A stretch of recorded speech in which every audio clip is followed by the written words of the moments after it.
తెలంగాణ ఎన్నికల ప్రచారంలా కాలికి బల్పం కట్టుకొని తిరిగి కాంగ్రెస్ పార్టీని పవర్లకు తీసుకొచ్చిన నవ యువకుడు అంబర్పేట పైల్వాన్ హనుమంత్ కాక దగ్గర నెల రోజుల నుంచి కంటికి కనపడతలేడు. మరి ఎక్కడ తిరుగుతున్నాడు, ఏం కథ ఆ నిగరాలు తెలుసుకుంటే గాంధీ భవన్కి వచ్చిండని చెప్పిండ్రు. అందుకే తాత దగ్గరికి పోయి 4 ముచ్చట్లు పట్టుకొస్తా. ఓ తాత, ఏం చేస్తున్నావు? పరాకతగా వండుకున్నాడుగా. ఓ తాత, లేవు లేవు.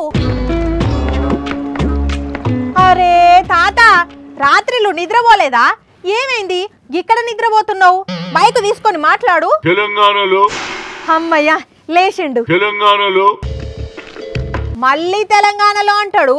ఓ తాత, రాజకీయాలు మాట్లాడేయమన్నా నిద్రలకెళ్ళి బయటకు వచ్చినావా? ఏం తొందర ఉన్నదిరా బాబు, మీరు ఈ 10 ఏళ్లలో ఒక్క పనైనా చేసిర్రా? ఎవరు అనేది? నన్నేనా? ఓ తాత, 10 ఏళ్లలో మస్తు వార్తలు చదివినా, అట్లా అంటున్నావు ఎందుకు? ఇంకా మీకు బుద్ధి రాలేదనేది నా ఉద్దేశం. ఇగో తాత, నాకు కోపం వస్తున్నది చెప్తున్నా. నేనేమన్నానని అట్లా అంటున్నావు? మీ పార్టీ పవర్లకు రాగానే తిడుతున్నావు. అంతకు ముందు మంచిగా మాట్లాడుతీవి కదా. బీఆర్ఎస్ నాయకులకు పని లేదు, పాట లేదు. ఓహో, బీఆర్ఎస్ పార్టీ వాళ్ళనా? మరి ముందుగానే డైరెక్ట్ వాళ్ళ పేర్లు చెప్పి ఆ లీడర్లు ఎవరో డైరెక్ట్ అటాక్ చేస్తే ఏమైంది? మా బీఆర్ఎస్ కు వామ్మో, మీ బీఆర్ఎస్ఆ?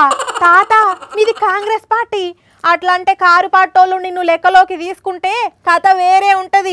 రాష్ట్రంలో రాజకీయం వేరే లెవెల్ కి పోతది. మరి ఇట్లెందుకు అంటున్నావు? ప్రజలు నవ్వుకుంటున్నారా బాబు? అవును, ప్రజలు రోజు నవ్వుకుంటారు, రాజకీయ నాయకులు కూడా రోజు నవ్వుకుంటారు. అంటే నువ్వు పనిచేస్తే పసుంటది, అదే నేనేదన్నా పనిచేస్తే పసుండదా? కాక, ఏదన్నా మీ పార్టీ ముచ్చట చెప్పు. సోనియా గాంధీ ఖమ్మం నుంచి వస్తే దానికంటే అదృష్టం ఏముందిరా బాబు? అవునా?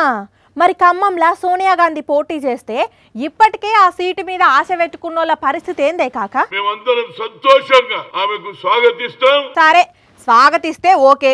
కీసులాటలు కాకుంటే అంతకంటే మంచిదే గాని. ఎట్లుంది మీ నెల రోజుల పాలన? పవర్ లో వచ్చి నెల కూడా కాలే. వామ్మో, కాక లెక్క పెట్టుకుంటూ వస్తున్నాడేంది? 2 రోజులు తక్కువ ఉన్నదన్నందుకే ఇంకా నెల కాలేదు అంటున్నాడు. సరే ఇక ఉంట కాక, మళ్ళీ ఎప్పుడన్నా మాట్లాడదాం. నమస్తే. Thank you.